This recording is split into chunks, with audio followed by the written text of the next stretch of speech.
महाराष्ट्र विधानसभा निवडणुकीनंतर राज्यात लवकरच स्थानिक स्वराज्य संस्थांच्या निवडणुका होणार आहेत. मात्र या निवडणुकांमध्ये ईव्हीएम मशीनसह व्हीव्हीपॅट नसणार असल्याची माहिती राज्य निवडणूक आयोगानं दिली आहे. तर आता जर व्हीव्हीपॅट नसणार असेल तर निवडणूक आयोगानं ईव्हीएम मशीन्स देखील काढून टाकावं आणि पुन्हा बॅलेट पेपरवरच मतदान घ्यावं अशी मागणी शरदचंद्र पवार पक्षाचे आमदार जितेंद्र आव्हाड यांनी केली आहे. माध्यमांशी बोलताना आमदार आव्हाड म्हणाले की व्हीव्हीपॅट जर घालवणार असतील तर त्यांनी ईव्हीएम पण काढून टाकावं. होऊ द्या बॅलेट पेपरवर मतदान. लोकांची इच्छा आहे बॅलेट पेपरवर मतदान करण्याची. व्हीव्हीपॅट हे सुप्रीम कोर्टानं कंपल्सरी केलं होतं, का काढलं? आता लोकांना ईव्हीएमवर शंका आहे, मतदार याद्यांवर शंका आहे, संपूर्ण निवडणूक प्रक्रियेवर शंका निर्माण होते. अशा परिस्थितीत इलेक्शन कमिशनर असं वागत असतील तर संशयास्पद आहे असल्याची टीकाही पत्रकार परिषदेमध्ये बोलताना आमदार आव्हाड यांनी केली आहे. तसंच यावेळेला आव्हाड यांनी महाराष्ट्र विधानसभा निवडणुकांवरून देखील निवडणूक आयोगावर जोरदार टीका केली आहे. लोकसभेच्या पराभवानंतर सरकारनं निवडणूक आयोगाचा वापर केला.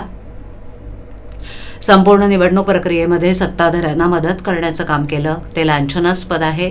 तुमच्याकडे तयारी करायला वेळ आहे, परंतु तुम्ही बॅलेट पेपरवर मतदान घ्या, असं यावेळेला आव्हाड म्हणाले. तर दुसरीकडे स्थानिक स्वराज्य निवडणुकांमध्ये निवडणूक आयोगानं तयार केलेली प्रभाग रचना ही संशयास्पद असल्याचा दावा आमदार जितेंद्र आव्हाड यांनी केला. ठाण्याच्या प्रभाग रचनेमध्ये जर कळवा मुंब्रा दिवा यांचा विचार केला तर जागाच कमी केलेल्या आहेत. तिथे जागा अधिक द्यायला पाहिजे होत्या. तिथल्या जागा कमी करून त्या ठाणे शहरात देण्यात आल्यात.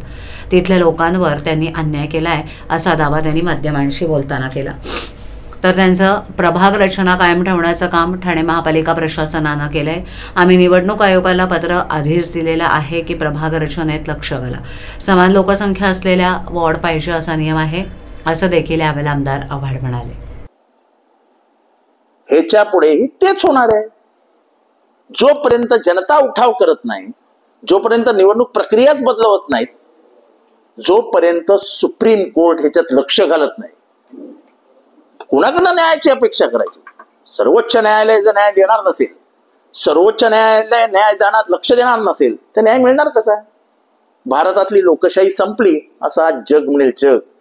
कारण का राहुल गांधींनी नुसतं आरोप नाही केलेत, त्यांनी अख्खी यादी पुराव्यानिशी समोर आणली आहे. पूर्ण अभ्यास करून नावासकट त्या माणसाने कुठे कुठे मतदान केलं त्या मतदानाचं नाव सांगत आदेश श्रीवास्तव, क्या नाम आहे? आदेश श्रीवास्तव नावाचा एक मतदार त्यांनी पकडलाय. एक 70 वर्षाची म्हातारी फर्स्ट टाइम वोटर म्हणून आली आहे वोटर लिस्ट मध्ये. 70 वर्षाची म्हातारी. काय टिंगलटवाळी करता यार लोकशाहीची.